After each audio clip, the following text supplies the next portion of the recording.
Hopefully you can hear me. Mhm. I am joining you from my front porch. Um, and I want to say happy Earth Day.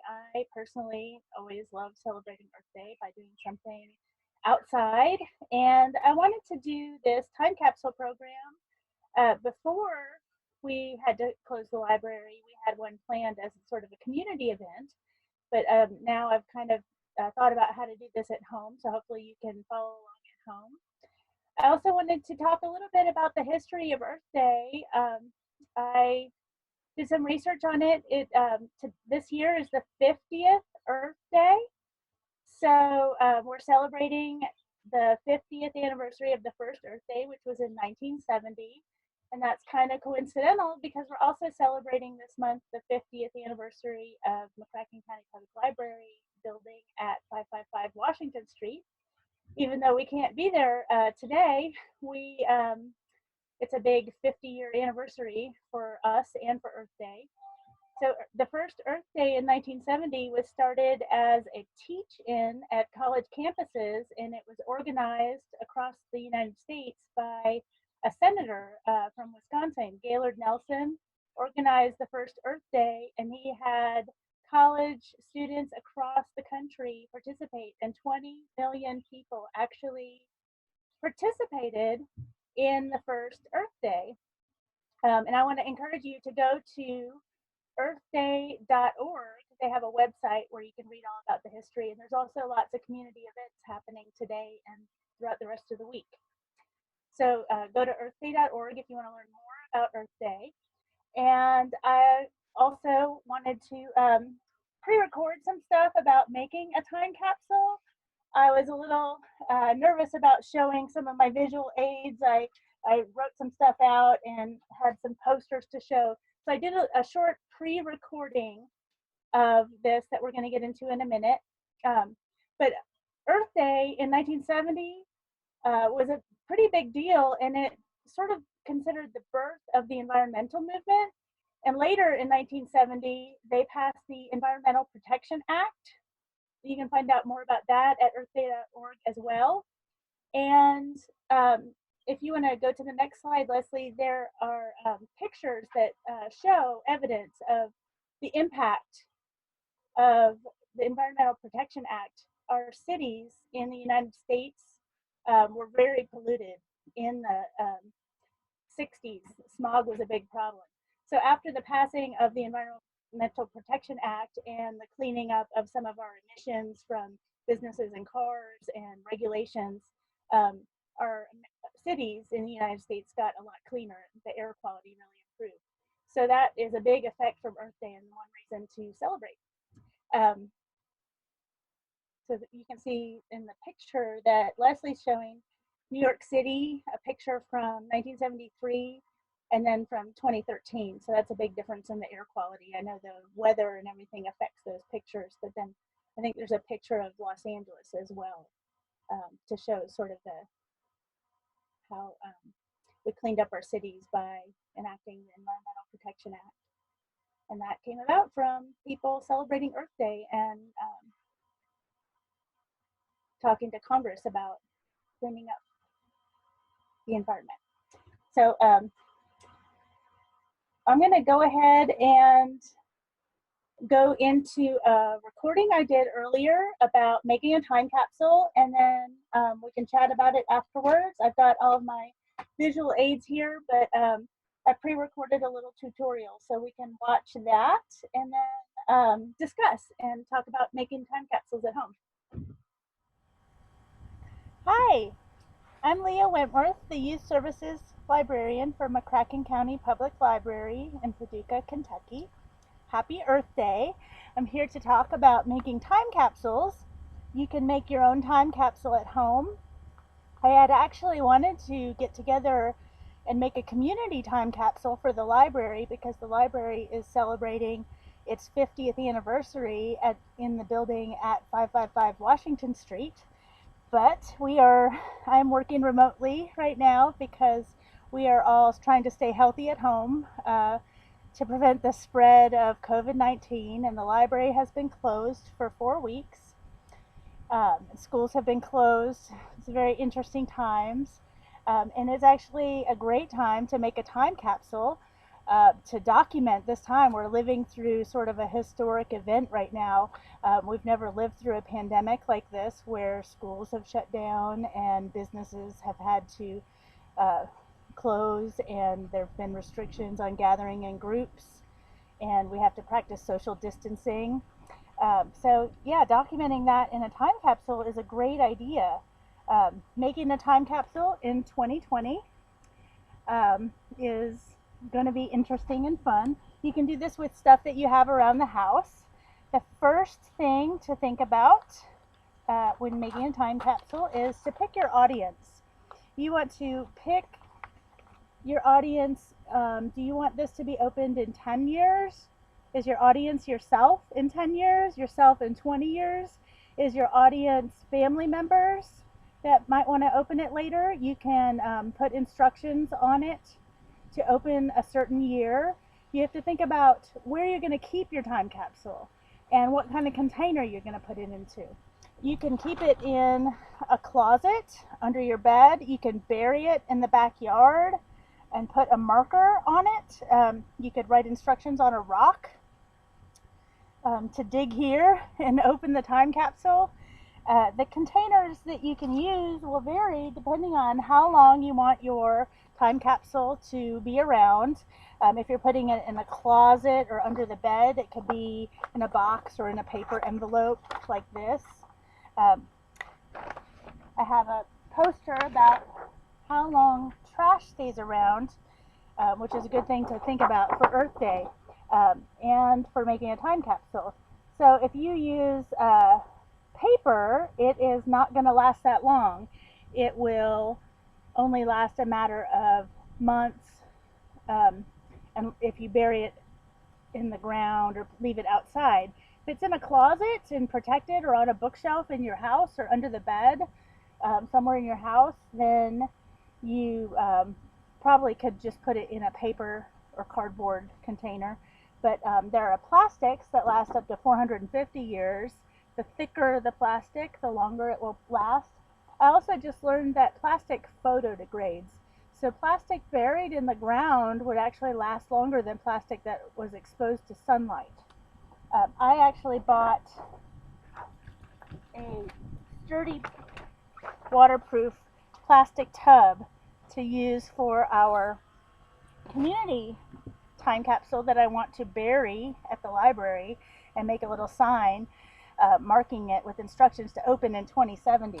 So this is a waterproof box that'll hold quite a bit, as you can see, and hopefully we'll still get to do that at some point whenever we're allowed to gather together again.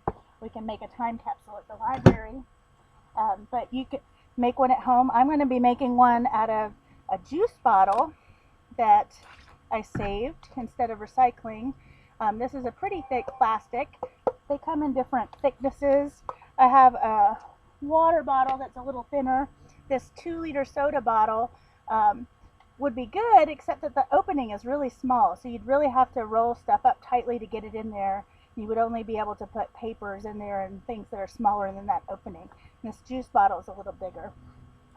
So I decided I was going to make a small time capsule to commemorate 2020 in this juice bottle, and I'm going to label it. You wouldn't want to label it on the outside because that might wear off or rub off over time, but you can label it on a piece of paper inside. If you roll it up, I wrote open in 2070, so now it's kind of like a message in a bottle. And can you read that? Open in 2070. You might want to put more instructions than that. You might want to put who should open it, or who you are in it. Those are basic things that you want to include in your time capsule. Basic info about yourself. Who's in your family? How old are you? Do you go to school? Are you working? Are you working from home? Are you laid off because your business had to close for COVID-19? All those things, basic information about pets you have in your family, family members, how many people live in your house, what is your house like. All that kind of information is good, if you're going to put your time capsule somewhere where somebody that's not in your family might find it or open it, then you don't want to put your contact information necessarily, but you can still talk about what town you live in, what school you go to, what your house is like, just not your address or contact information. You also want to include some information about 2020. We're living in this really crazy, ridiculous time right now. So we're surviving a pandemic currently. So you want to document some stuff about 2020. You want maybe some printed materials. Schools are closed. Some people are getting to work from home. I'm really lucky that I get to work from home. We're all doing social distancing. If you go to the grocery store, you are supposed to stay 6 feet away from people. I have a mask. They recommend that you wear a mask, and so a friend of mine made this great mask that I can wear if I have to go to a store. So if I had an extra one, I might want to put that in my time capsule.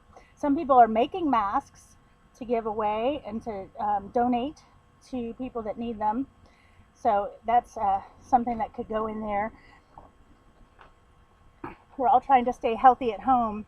I watch the governor's updates every day for Kentucky, and he always talks about getting through this together and staying healthy at home. So other things to include in your time capsule include print material. You might collect some print material. One of the really best things to put in a time capsule is current news, like a newspaper.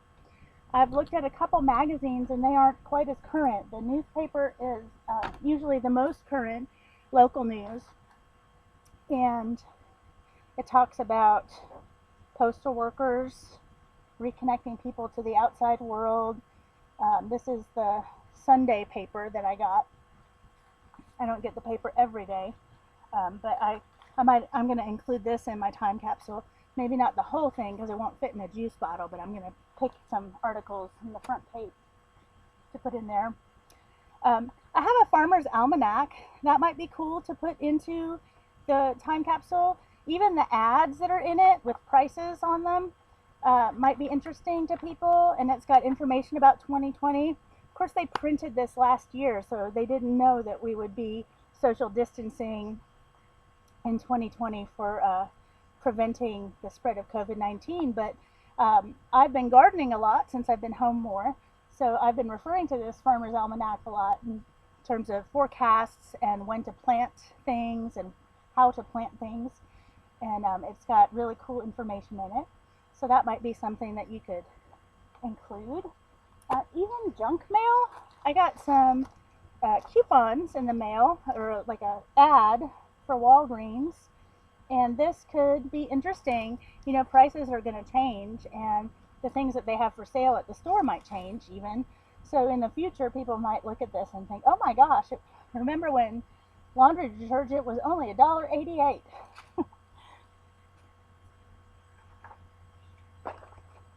Oh, I also got this in the mail.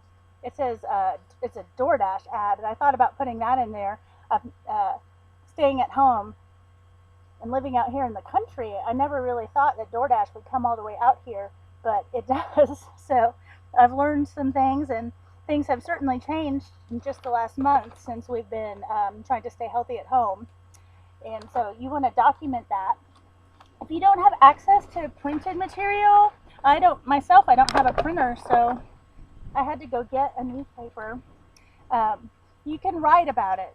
Write in detail. Write down all the stuff that you're going through, what you're doing, how you're feeling, all those things. And you can draw pictures too. You can draw a picture of your house. You can draw a picture of your mask. You can draw a picture of your family and include that in there. Another thing you might want to include in your time capsule is information about technology or even examples of technology. If you have an old phone that doesn't work anymore, you might put that in there and write about it, write what it is. How are you accessing your news right now? Are you getting it on a computer? Are you watching TV? Are you watching TV on a tablet or a television or a laptop or a phone? Are you watching TV shows and movies on a tablet or a television? What kind of devices are you using? Are you playing games on any devices? Maybe you have a Switch, or maybe you're playing games on a phone. All of that technology changes so fast. So that's a great thing to include in your time capsule. And I'm actually going to put a little flash drive um, like this, tiny little flash drive, in my time capsule. And I don't expect that they will necessarily be able to access this flash drive in the future. They might not have USB ports on computers anymore because everything's moving towards cloud storage now. But I'm going to write down what it is. It's a flash drive. It's a memory device that holds electronic information to access and share physically. So those are things to put in your time capsule. I live out here near Reedland on the Clarks River. About a quarter mile from here is the Clarks River, and so I like to walk down to the river. And the river rises and goes down, and when it rises, it spreads and comes closer. And then when it goes down, a lot of times I find things that have washed up from the river. So I just thought it was interesting that I have some examples of how things break down. You saw this chart. It kind of explains how long some things last. The plastics lasting 450 years, rubber lasting 50 to 80 years, styrofoam lasting 50 years, plastic coated paper lasting 3 months. Regular paper lasts even less time than that in the elements. A plastic bag lasts 10 to 20 years. So like a Ziploc bag would probably last about that same amount of time. I have this paint can I found, and I don't know how long it's been around, but it looks like it's really started to break down, and maybe that was helped out by being in the water. I also found some really old cans that are in various different stages of decay. There's a Coca-Cola can that really isn't that old. It's Coca-Cola. You can see from the top of it that it's actually kind of modern, or it looks like cans do now. But then I also found this old can that has a different top. Look how old that is. They don't make cans like that very much anymore, where you peeled off the top and it came, all the whole covering came off. And this one looks like it's held up really well, though. It must be pretty old because of the top, but maybe it was buried in the ground and wasn't exposed to sunlight, or maybe it was somewhere dry. Maybe it was on high ground. I don't know. Something made that keep pretty well. I found a jar down there by the river. This glass isn't even on my chart because it almost lasts forever. They think it lasts at least a million years. So glass is something that doesn't really degrade. But of course the metal lid might. I can't unscrew the lid. It's rusted on there, and it might get a hole in it eventually when it rusts through. And so that might not be a good container for a time capsule if you were going to bury it in the ground. But a glass jar with a thick plastic lid probably would be a great container to use.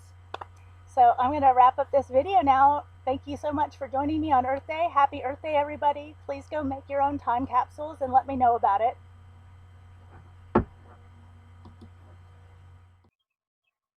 I've invited one of my coworkers to join us today. Nathan Lynn is here. He's our local and family historian at the library. So he knows a lot about preserving materials. If you have any questions about how long things last, or preserving history, he might know better than I do some of the answers to that, and then we can ask him some questions too. Nathan, do you think you might make a time capsule this week? I am. We're making a time capsule this afternoon once I clock out. So Okay. pretty excited. We're having to, obviously, like you said, find things at home that we can use, and we have a couple of different options. I have 2 children as well that live here, so they're going to make their own out of some plastic bottles that we had saved, and I don't know. It should be fun. I think everything that you talked about were great ideas. We live in such an electronic age. Time capsules are different. Used to, people would put newspapers and pictures and paper memorabilia and ephemera in their time capsules, and that'll hold up if it's in a stable environment for a really long time. If you're going to bury it, actually, because the ground temperature, it depends on how far you bury it, but um, it will hold up pretty good because it's going to be dark. The things that are bad for paper are lighting and constant change in temperature. But the way the ground temperature, it should be okay. But I still think having an electronic source that you can view later is a really good idea. Because once you do take the paper out of your time capsule later, then you have to think about it deteriorating and where you're going to store it. I'm excited. Thank you, Leah. Oh, sure. I still do intend to make a community time capsule whenever we can gather again. We'll be planning an event at the library to celebrate the return to being able to gather in groups and have businesses be open to the public. And also, as I had mentioned in the video, the 50th anniversary of the library at 555 Washington Street. So I still am hoping to do that at some point this year, whether it's in September or later. We'll see. Everything's still kind of up in the air. I definitely am looking forward to that, and I think we should have some eclipse glasses in there to remind us. I know that was a couple of years ago, but I think that would be funny. Yeah. Hey, the next eclipse is 2024. That's right. We're in between eclipse. That's what we could write in there. Yeah. It's a We're big. in the time in between eclipses. Yeah, those are big events for librarians. As reference librarians, we get a lot of questions about eclipse glasses. Well, thank you for joining me. Does anybody else have any questions for me or for Nathan that they want to ask?